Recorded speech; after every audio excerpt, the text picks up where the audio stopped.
On today's episode, I talk about projects that I've been working on, including a finished hat, some socks, and also the bison and wool that I spun over this week.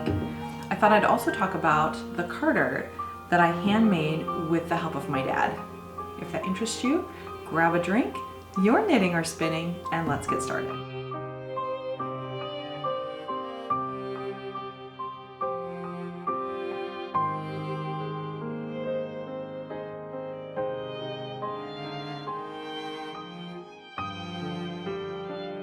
Hello and welcome to my home. My name is Tiffany. I'm the dyer and maker behind Latah Valley Fiber Co.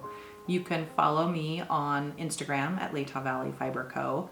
You can find my shop online at latahvalleyfiberco.etsy.com. And if you'd like to message me, you can do that through email, lvfiberco@gmail.com. Thank you for joining me today, and I want to say a special thank you to all those who have supported my small business this past week. Thank you so much. I appreciate it. Okay, so let's jump right into finished objects. Last week, I had talked about doing some leg warmers, and I've mostly finished them, except that this is the first one I had done. And I thought I was going to run out of the yarn, so I added on a different yarn here.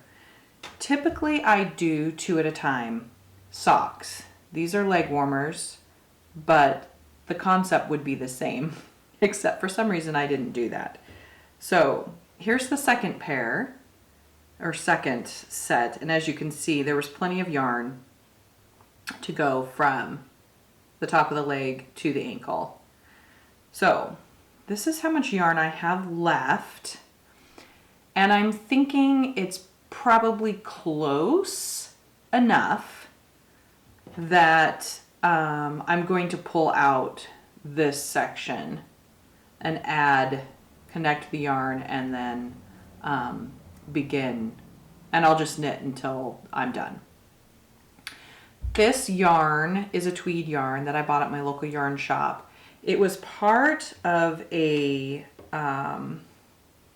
experiment. I bought several different bases of undyed yarn to practice different dyeing techniques. And then when it came right down to it, I liked the bare tweed too much to dye at this point. So I decided to knit with it undyed. But it's a great color. I don't know, there's tweed and wool. It feels merino-ish. So, but I don't actually recall what the content was. You can find it on paradisefiber.com, I think is their website, if you're interested. And it's in their undyed section, their bare section. So I have 2 of those. I will complete the second one this weekend for sure. So I hadn't pulled it out yet and reknit because I jumped in on some socks. So I'll show you those next. You know, I used to be a pretty, I'd have 1 or 2 things on the needles, but since starting my business, I have multiple things on the needles. So I'm constantly, oh, let me knit on that. Oh, let me knit on this. Let me knit on this hat. And socks and things like that. So I'm kind of all over the place, but I do have to finish those up because I'm planning to give them, this weekend actually. So, I need to get on that. But my socks, a pair of socks that I have knit is almost done. So I can pull on those as well. Okay, so this pair of socks is in this bag that my sister made for me actually several years ago. And I love it. I use it all the time for socks especially because it's perfect for that.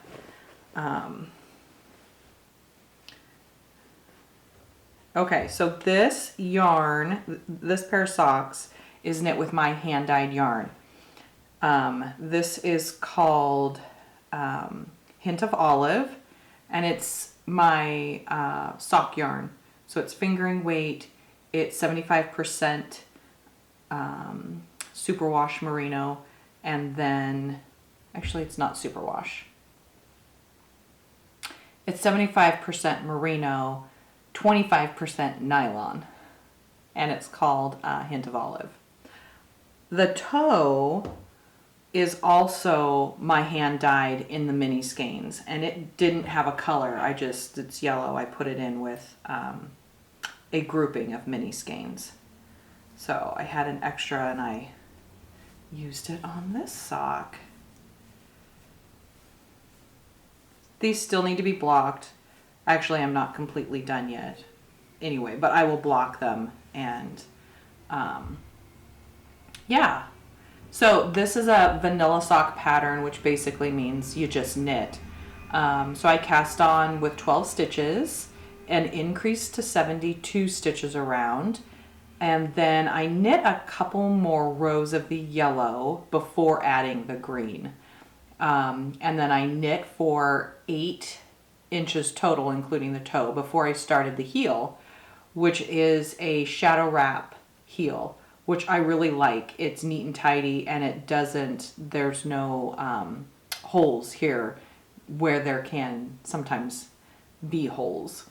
And then this isn't a pattern. I just decided not to. Typically I do toes, heel, and cuff in the contrasting color. But I thought, oh, wouldn't it be fun to have a stripe? Just to kind of change it up. So I did that. I put a stripe in here instead and then just carried on with the green through the cuff. So there's one down, and I am almost done with the second one here as well. So I knit toe up. So I'm at the cuff.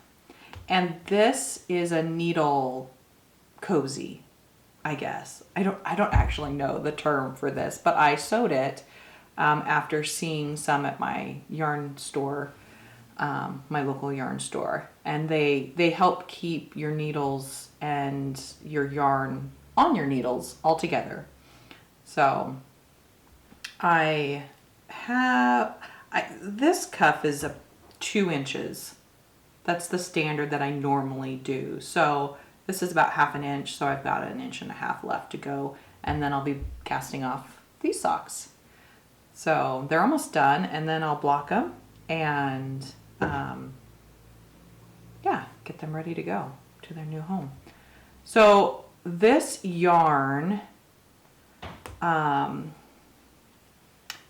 color has been very popular in my shop. This is, I don't know what, I like the green as well. So I'm not at all surprised that it's the popular one. But this color, Hint of Olive, has been sold pretty quickly.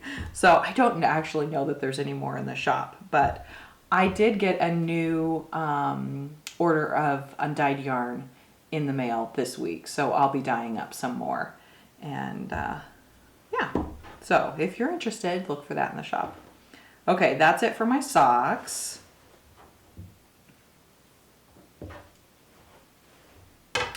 And I do have another pair that I'll be casting on as well. So I was hoping to get them done this week, but I cast on this pair. It's fingering weight on, I use size 1 needle, which is 2.25. So it's pretty tiny.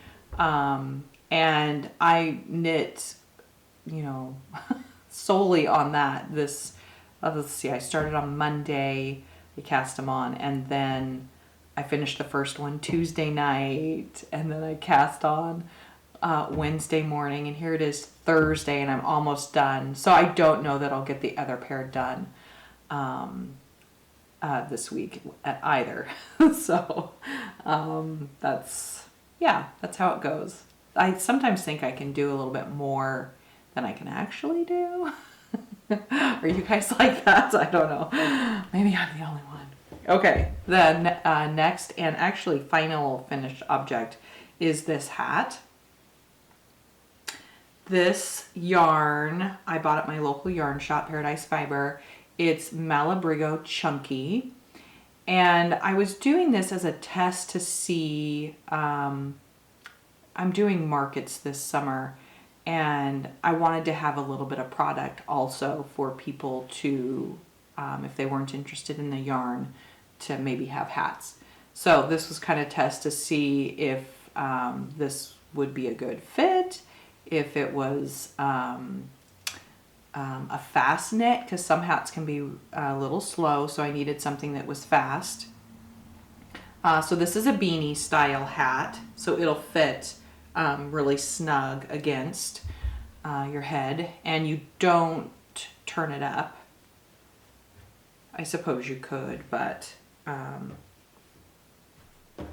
I wouldn't. I would leave it down as a beanie style. And I actually did think about putting on a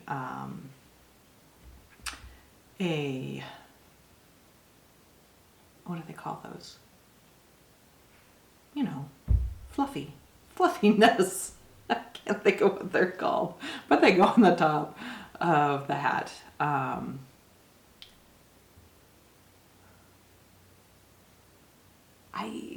drawing a total blank. I need more coffee, I guess. So I think I might put one of those on because of this, because it's more beanie style. But I do like, it's 100% merino. So it's very soft and just luscious feeling. In fact, I liked it so much that I bought some undyed yarn from my distributor so that I could dye it my own and then knit hats. Or if you want to knit a hat, you could have some bulky yarn in there. So the weight of this is actually, the name is Malabrigo Chunky, but it's actually their bulky yarn. And then the chunky yarn is a whole nother thing. So I don't know what's with the name, but it's a little confusing. But this is bulky weight yarn. So that's what I brought into my shop as well. So I'll be dyeing that up this month. And I'll probably do a shop update at the end of April, so you can watch for it there if you're interested. Okay, that's all I have for knitting today, so let's move on to spinning. This week I worked on my technique for spinning long draw. I've never done that before. I usually do short forward, which gives you a worsted weight yarn. And I was really keen on learning woolen, long draw to get woolen spun yarn. So worsted spun, you feed the yarn or fiber through your fingers, which helps with the twist, so it pulls out all of the air. Woolen spun, you don't touch the yarn hardly at all, just in one place, and then you draft back. I'll post some video here of me demonstrating that, so that you can kind of see. You pinch a little bit at a section, and then you pull your arm back and draft with the fiber, and then you release your fingers, and that allows the spin to go into that fiber, and then you feed it onto your bobbin. So that's what I did with this. I feel like my technique has come a long way. There's a couple previous videos, if you're interested in seeing the process of long draw and how I started out short forward and then realized, oh, okay, I need to draw it out further. So that was a good practice. This fiber is 25% bison and 75% wool, and it is lovely. It's got a lot of bounce. There's a lot of air left in it. This is a single, so I haven't plied it on itself yet. The bobbin is pretty full, as you can see, and I still have some fiber left to spin, so I'm going to have to put it on a different bobbin. It was a total of 4 ounces, and spinning worsted, I would be able to get 4 ounces on one single bobbin. With woolen spinning, it must be because there's a bit of air in the fiber that you can't get as much on a bobbin, or at least this bobbin. I suppose you could get a bigger bobbin if you wanted to, but I did not do that. So yeah. So this wool is soft. I didn't think it would be with the Bison, but it is. And I'm looking forward to having it on an article of clothing. In fact, I might go online. The supplier for this was Fall River Fibers out of South Dakota here in the States. And they are online, so you can find this particular blend was called the Evans. And I actually got on there and found that you could purchase more. So I might actually do that, because the thing with woolen yarn is it's light but warm, because there's that air, it traps it against your body and keeps you nice and toasty. So I'm thinking a sweater would be lovely in woolen spun yarn. So I think that's what I'm going to do. I loved it so much. So thank you to my sister for introducing me to Bison and wool.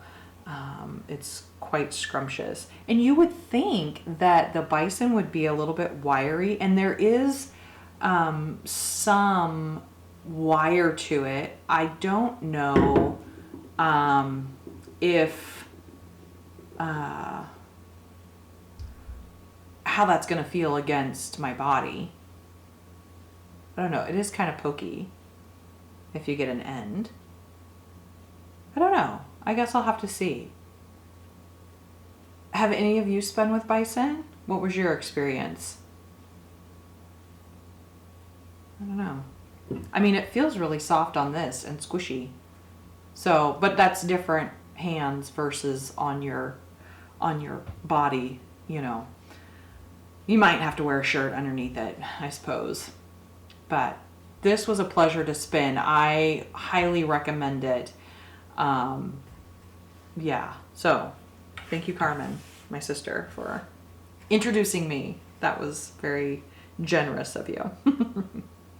Okay, so I will be spinning the rest of that this week, and then I'll probably ply it together in a 2-ply.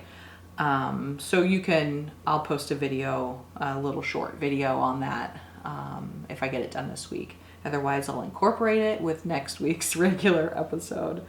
So that's all I have for spinning this week. So let's move on to shop news. It's just a short little blip this week. I don't have anything new in the shop. I am going to do an update at the end of April, probably the last Thursday or Friday of April. I'll do an update. I have about 150 skeins to dye, and then that will come to the shop. And I have a couple different sizes this month as well, the bulky and then the sport weight. I'm also going to do sock sets. So you'll get 1 skein of fingering weight sock yarn with a mini, and then I'll sell that as a set. Okay, let's talk about this beauty.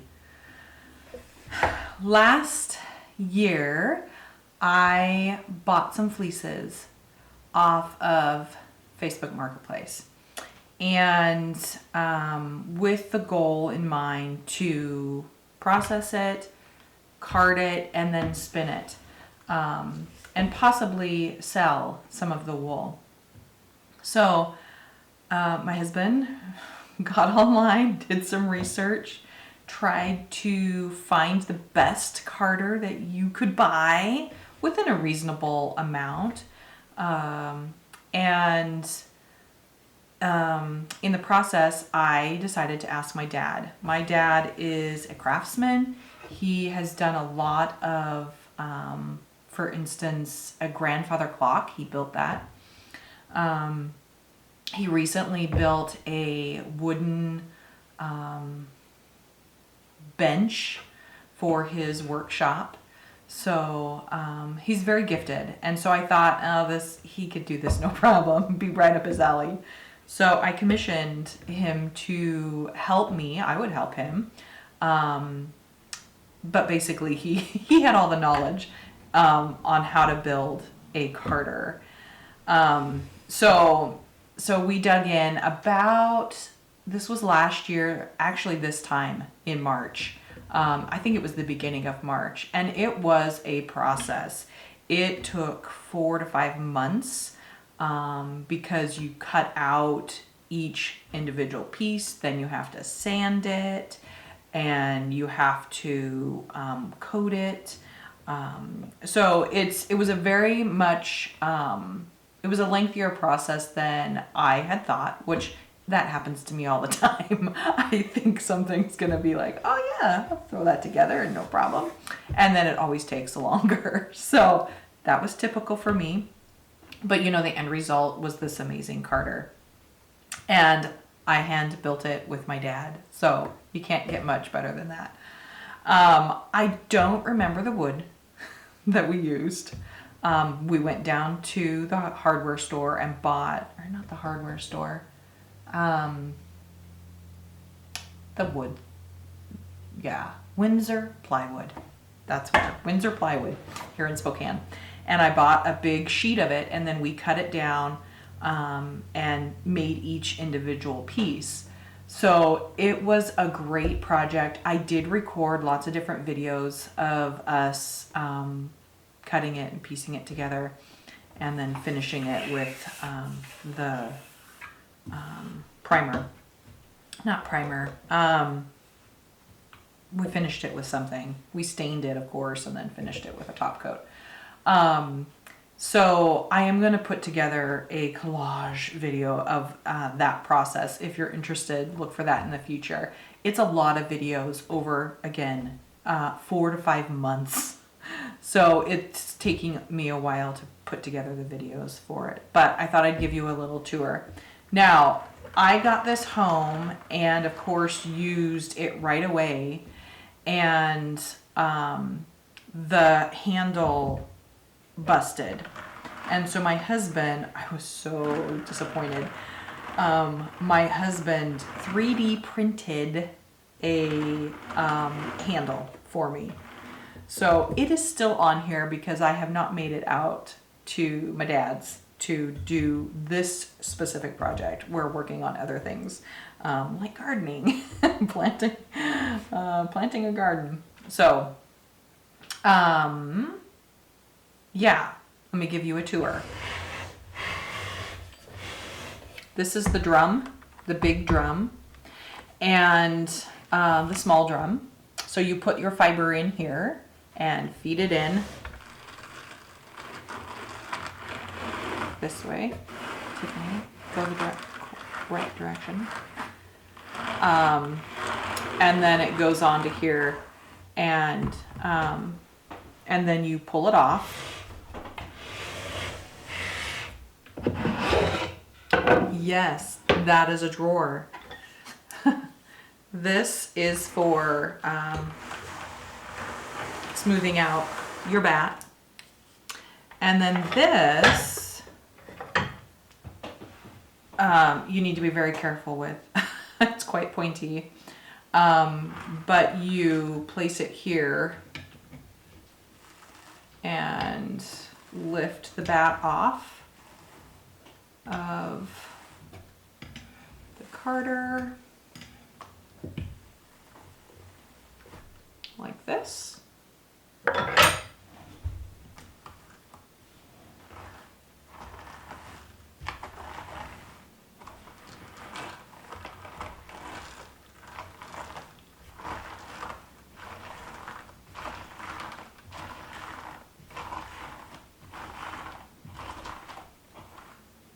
There you go.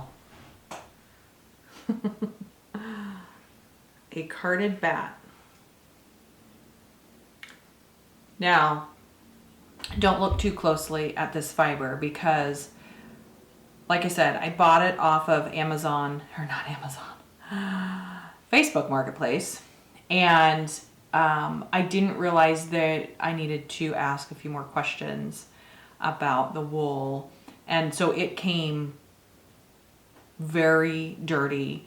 And we did a ton of processing. There's still VM. There's VM down in here. There's VM in here. There's VM still in the fiber. So this has been carded about 4 times, which is what 4 to 5 times, to get all of the fibers going mostly in the same direction. Although this would be great for woolen spinning. I did learn that recently. So if you want a woolen spin, buy a bat from a carded bat. So I was really concerned about, I had read that if you do all the processes that you're supposed to do, washing it, drying it, combing it, you can put it in a picker. I did that. And then carding it will also help get rid of the VM. Well, it didn't. There's still a ton of VM in here. So what I did was I said, I'm going to spin it anyway. So I did. I spun up a 4-ounce bat and just picked out the VM as I came to it, which was a lot. But a lot still went into the yarn also. I spun it up, I washed it, I hung it to dry, and you couldn't even tell that there was VM still in it. So I think, did I dye? No, I didn't dye it. It's undyed still. It's in my stash. I should have brought that up actually. So that there's VM falling out all over the place here. So that was kind of a wake-up call that you can buy fiber on Etsy or a fiber farm, that they are specifically growing their fleeces for spinners. So they take really good care of the sheep. Most of the time they have a jacket on. So there's a lot less VM in it. And I was so discouraged by this whole process that I went onto Etsy and I bought specifically fiber. I think about 4 ounces of, I don't even remember what it was, of fiber that was from a shepherd that was for spinners. He had, or she had his sheep for spinners. So he took and it was a remarkable difference. So I will not buy wool from Facebook Marketplace again. I did learn my lesson. It was cheap. I should have known better. Anyway, I have more onto the carder here. A couple other tools is if you want to make rollags, you can put the wool in this as you're pulling it off and make little rollags. So I have this little drawer in here which keeps all of my supplies, and yeah. So I feel like for the cost, this carder is very well made and it's handmade. So I'm going to have this forever. It's going to be a heritage item for sure. It's made really well. There's a lot of thought that went into, you know, the balance of it. And here you can see where the handle broke. My husband 3D printed a handle for me. So I need to get out there and say, hey Dad, let's work on another handle. But yeah, so that's my Carter. And I still have, when I bought those fleeces, I bought 4 of them, and I've processed 1 full fleece all the way to carded. This was the last little bit. So I do have 3 of those fleeces left to do. And yeah, so this Carter is going to get a lot of work. I'm going to work on that this summer. So that's kind of my next project on top of owning a business and raising a son and, you know, all those outdoor activities that boys like to do. So this is my Carter. Thanks, Dad, for all your hard work on it. I really appreciate it. I love it. It's so amazing. All the details that he put into it, you know, to make it unique. Like this is a different wood than the main. And the drum was just amazing to build. That was a very interesting technique. Both drums actually, but the bigger one especially was really interesting. So yeah, if you're interested in a full video of, I'll probably break it down to a couple different videos because it's a lot of video time. So, but if you're interested, leave a comment and I'll get working on that quickly. So that's it for the Carter. I hope you guys enjoyed it. Ta-da! Maybe I should name it. Should I name my Carter? I feel like I should. It's kind of a beast. It's very heavy. So yeah, I should name it Gertrude. I like Gertrude. Workhorse. Yeah. Anyway, that's it for the Carter. And maybe all the other rest of it as well.